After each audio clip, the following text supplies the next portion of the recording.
Oi, aqui é a Juliana do Minuto Roubado e hoje vamos falar sobre o livro Senhorita Aurora da Babi Sete. Quem me segue no Instagram viu que na semana passada eu estava lendo esse livro e esse livro recebeu muitas críticas. Poucas das críticas foram realmente positivas. Mesmo assim, eu fiquei bem interessada em ler esse livro porque eu li o livro Não Me Esqueças da Babi Sete e gostei muito da forma como ela escreve. Ela é uma escritora nacional.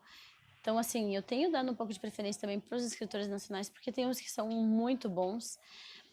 Tá, para quem vai comprar esse livro pela internet, ele tem 23 centímetros de altura, que é o padrãozinho, 15,5 e 2 centímetros de espessura. Então, ele não é nem um livro grosso, nem um livro fino, ele é um livro mediano. Ele tem 330 páginas no total. O livro é sobre balé. A Aurora, que no caso é a Nicole, ela é uma bailarina. Aqui na frente, se vocês repararem na capa, aqui ó, essa capa foi uma capa que foi parcialmente fiel aos personagens. Então assim, como ela tem o cabelo castanho, a Nicole, que no caso vai fazer o papel da Aurora no balé, né? E o maestro vai ser o Daniel. E uma coisa que eu achei muito interessante, ela tem cabelo castanho e olhos cor de ambar. Ele tem 1,90 m de altura, sempre alto, né? Cabelos castanhos escuros, olhos azuis e a barba longa, né? Que aqui dá pra ver bem na imagem, a barba longa. E aí ele usa um coque, né? Um coque assim, como se fosse um coque de samurai. E eu achei interessante essa descrição dos personagens, porque ele fugiu bastante dos personagens que a gente está acostumado em ver em romance, né? Normalmente a gente vê tanto a mesma descrição do personagem que acaba meio que descaracterizando um pouco, como se fosse uma coisa bem daquele personagem, né? E eu vi algumas críticas que diziam que não gostaram desse livro porque não gostam de homens que têm esse perfil, né? Barba longa, cabelo em coque e tudo. E ok mesmo. Cada um tem a sua opinião com relação a isso. Mas eu particularmente gostei dos personagens serem diferentes, fugirem um pouco daquela loira de olho azul e o cara, né? Ai, cabelo bem cortadinho, castanho, olho azul, tá, tudo bem. Ele tem um olho azul aqui, mas, assim, pelo menos ficou um pouco diferente. Só que ao decorrer do livro, ele muda de característica, né? Ele tira a barba, ele corta o cabelo. Então eu não sei muito bem se a ideia era que fosse um personagem bem diferente ou se a ideia era fazer aquela desconstrução, né? Aquela pessoa que deixou a barba crescer, deixou o cabelo crescer porque estava abandonado na vida, largado, e daí de repente, tudo mudou, agora eu vou ser diferente, né? E aí tira a barba, corta o cabelo e tudo mais. Não sei. Uma coisa que eu achei bem interessante nesse livro, tudo nesse livro está muito explícito e não implícito. Quer ver um exemplo? Tem uma cena nesse livro onde ela está dentro do avião.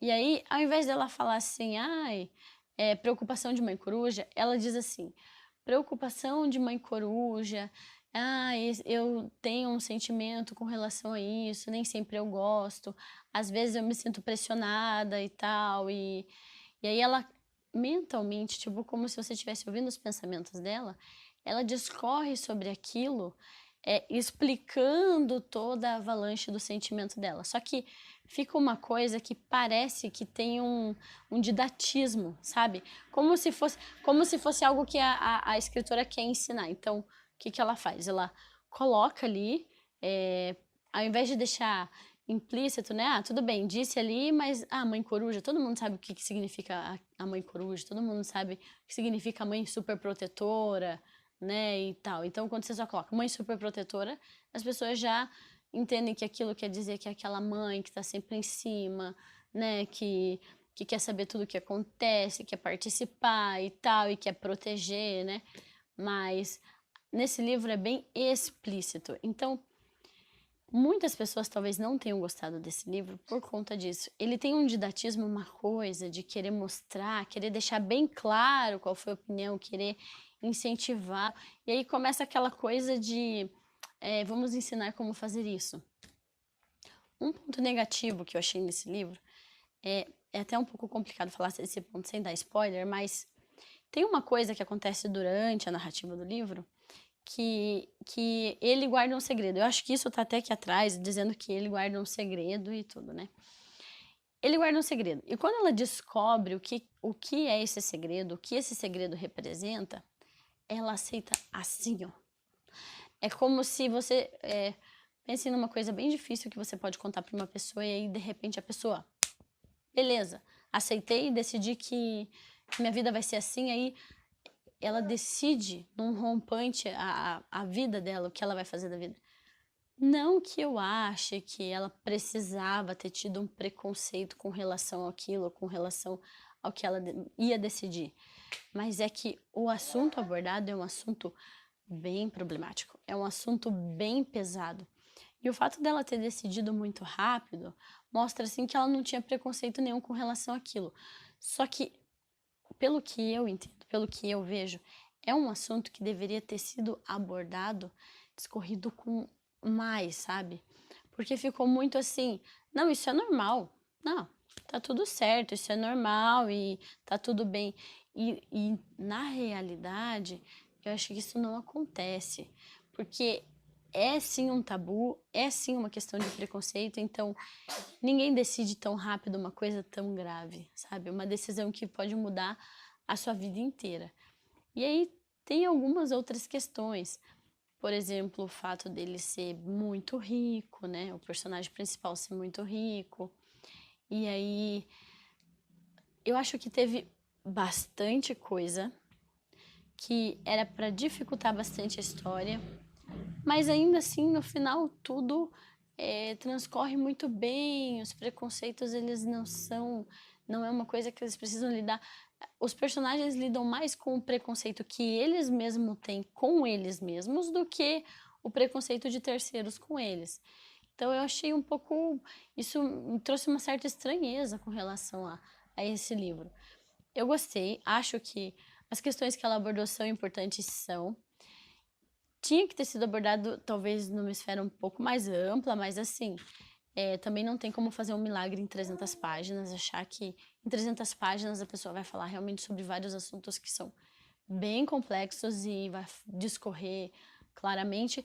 E aí tá aquela questão do implícito, explícito. Então, como eu tô acostumado muito com o implícito, quando eu li o explícito, deu a sensação assim de, puxa, talvez o público para quem foi feito esse livro não é exatamente o meu, talvez é um público um pouco mais jovem,